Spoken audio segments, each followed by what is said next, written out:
Good morning, I'm Neva Manu, and this is your morning news fix for Wednesday, 25th of October. In this update, a top US official has fired a warning shot at any country which wants the war in the Middle East to spread. More than 700 Palestinians were killed overnight by Israeli airstrikes, according to Gaza's Hamas-run health ministry. Hamas has freed another 2 Israeli women who had been among the more than 200 hostages taken during the rampage.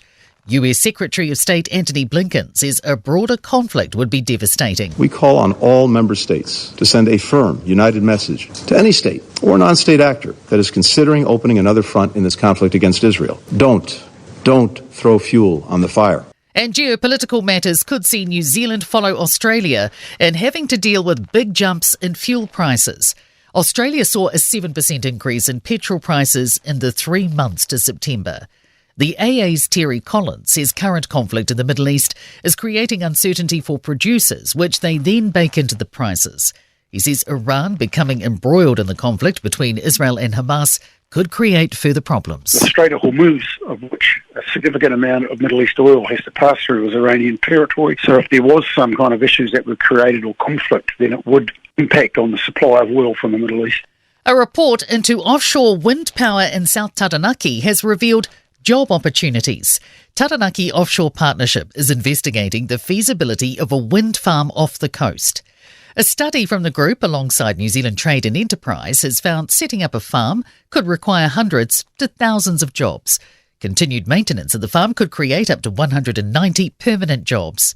Taranaki Offshore Partnership Senior Business Development Manager Giacomo Califi says it will help create a green transition. A new study suggests there's support among New Zealanders for banning alcohol sponsorship at sporting and community events. The Otago University Cancer Society survey of more than 1,400 people finds 58% support a ban and 19% oppose it. 51% agree the alcohol industry should not be involved in developing alcohol harm policies, while 16% disagree.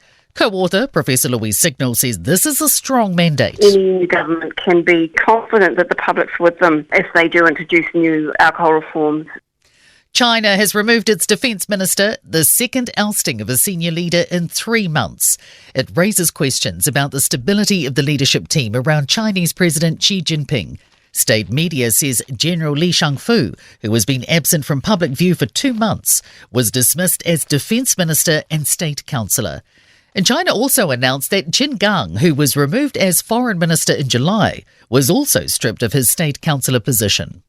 In sport, World Rugby has confirmed the sport will roll out a new 12-team championship from 2026, featuring the Six Nations teams, Sanzar sides and 2 others.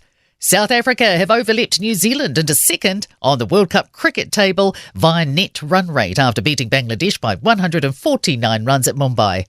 The Kiwis have made no changes to their squad to face the Kangaroos in Melbourne on Saturday night. The only adjustment sees Kieran Foran start at hooker, with Fa'amanu Brown swapping to the interchange. I'm Neva Manu. That's your latest news fix, and we'll be back with the next update at midday from the Newstalk ZB newsroom.